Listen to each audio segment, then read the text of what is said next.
साथियों, किसी भी वर्गीकृत आंकड़े का बहुलक निकालना कितना आसान होता है, आइए सीखते हैं। सबसे पहले हमारा बहुलक बराबर होता है L प्लस में F1 माइनस एफ नॉट बटा में 2F1 minus F not minus F2 और इंटू में H होता है।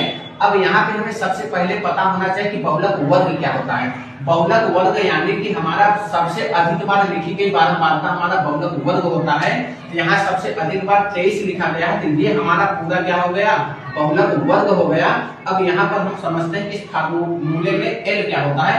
L होता है कि बहुलक वर्ग की सबसे न्यूनतम सीमा, वर्ग अंतराल में देखेंगे सबसे छोटी संख्या 30 है, तो L बराबर हो जाएगा 30। H को हम पता करेंगे तो यहाँ पर इसी अंतराल में देखेंगे कि हमारा इन दोनों के बीच में गैप कितना है, 30 और 40 के बीच में अंतर कितना है, तो 10 का है, तो हमारा ये हो जाएगा 10। F1 क्या है, F1 यह है कि बारंबारता का सबसे बड़ा वाला मान, बारंबारता का सबसे बड़ा वाला मान हमारा क्या है, ये हमारा है F1 और इसके जस्ट ऊपर वाली संख्या हमारा F नॉट हो जाता है और F1 के जस्ट नीचे वाला संख्या हमारा हो जाता है F2 हो जाता है। इन्हीं सारी संख्याओं को हम यहाँ पर लिख देंगे, बस उत्तर आ जाएगा हमारा।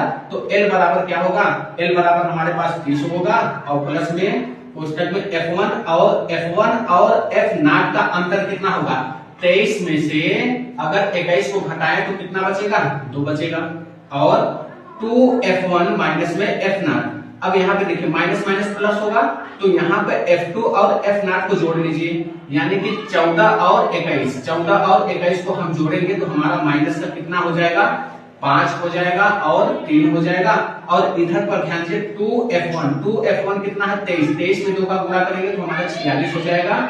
और H का मतलब क्या होगा, H का मतलब हो जाएगा इन दोनों के बीच का गैप कितना है, तो 10 का गैप है। बस इसी को हल कर लीजिए, हमारा आंसर हो जाएगा 30 प्लस में 2 और 46 में से 35 घटेगा तो 11 बचेगा, इंटू हो जाएगा 10।